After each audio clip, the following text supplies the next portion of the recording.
अस्सलामुअलैकुम, welcome to my mini vlog.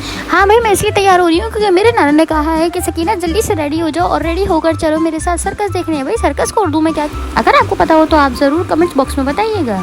तो बस जल्दी से मैं रेडी हुई, नाना का हुक्म था इसलिए मैं जल्दी से रेडी हो गई और नाना के साथ जाने लगी सर्कस देखने के लिए। नाना के घर के बिल्कुल ही पास में लगा हुआ था ये सर्कस। हमने एंट्री टिकट और उसके बाद अंदर गए। अंदर जाते ही हमें ये प्यारे प्यारे से स्टॉल्स नज़र आए, वाओ। फिर उसके बाद नज़र आया ये मौत का कुआं। तो भाई हमने इसका नाम सुनते ही फ़ौरन से टिकट लिया और टिकट लेने के बाद हम चढ़े इसकी सीढ़ियों पर। ऊपर जाने के बाद हमें इंतजार था बस वो लोग आए और कब दिखाएं हमें मौत का कुआं। ये है मौत का कुआं भाई। और जब देखा तो पता चला हाँ भाई ये वाकई में मौत का ही कुआं है। इस बंदे को देखें, हमें इतना डर लग रहा था लेकिन इसको जरा सा भी फर्क नहीं पड़ रहा था। ये हाथ छोड़ के बाइक चला रहा था, स्टाइल मार मार के चला रहा था और उस वक्त आवाज़ कुछ ऐसी थी। तो भाई उसको डर नहीं लग रहा था, हमें लग रहा था कि हम जल्दी से बाहर निकले। नीचे उतरते ही हमें नजर आए पान के साथ इतने प्यारे प्यारे से स्टॉल, लेकिन मैंने कोई चीज़ नहीं ली क्योंकि मैं तो सर्कस को देखने में लगी हुई थी। इतने बड़े बड़े झूले थे भाई, इतना प्यारा सर्कस लग रहा था मुझे, लेकिन चाहिए थी तो सिर्फ और सिर्फ आइसक्रीम। जल्दी से नाना ने मुझे आइसक्रीम दिलाई और मैं आइसक्रीम के साथ मगन हो गई। और ये पीछे से नजर लगा रहा है भाई।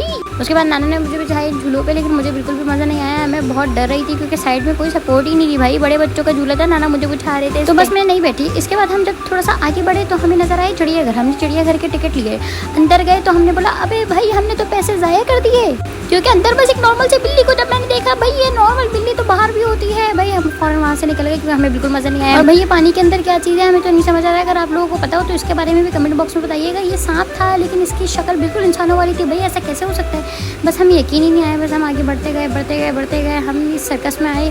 यहाँ पे बच्चे अलग अलग तरीक़ों के करतब दिखा रहे थे भाई। असल में वाकई जो सर्कस होता है ना वो यही होता है।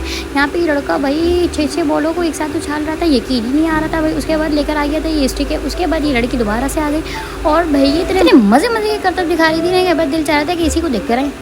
उसके बाद भाई हम यही एंजॉय कर रहे थे कि एक के बाद एक करतब दिखा रहे थे और वाकई में एक से बढ़ के एक करतब था और सारी ही बहुत ही मज़ेदार थे। असल मज़ा तो अभी थोड़ी देर में आने वाला है भाई। ये देखें ये जो लड़का है ना अभी ये रिंग्स उछाल रहा है, अभी थोड़े से देर के बाद ये आग उछालने लगेगा। ये देखें भाई आग, ये देख के तो हमारी आंखें खुली के खुली रह गई भाई। ऐसा भी हो सकता है ना इसका मुँह जल रहा ना इसका हाथ जल रहा, कुछ भी नहीं जल रहा भाई साहब। तो बस ये सब देखने के बाद हम यहाँ से बाहर निकले भाई। अगर आप लोगों को भी यहाँ जाना हो तो ज़रूर जाइएगा, लेकिन बस ये 10 से 15 दिन के लिए लगा है। उसके बाद ये यहाँ से भाग जाएगा भाई। जल्दी जल्दी जाएं और इन्जॉय करें। मैं तो बहुत सारे इन्जॉय कर आ गई और मैं सोच रही हूँ कि मैं एक दफ़ा और जाऊँ। मैं थक गई थी, मैं थोड़ी देर के लिए बैठी थी। बस यहाँ पे हमें एक गेम नज़र आया, उस गेम को हमने खेला, लकी ड्रॉ गेम। जितने नंबर आने थे उस नंबर पे आपको एक गिफ्ट हैम्पर मिलना था, लेकिन हमारे जो नंबर आए उसमें था भाई साहब मोए मोए। ब्लॉग अच्छा लगा तो लाइक करके जाए। मिलते हैं नेक्स्ट ब्लॉग में, बाय बाय।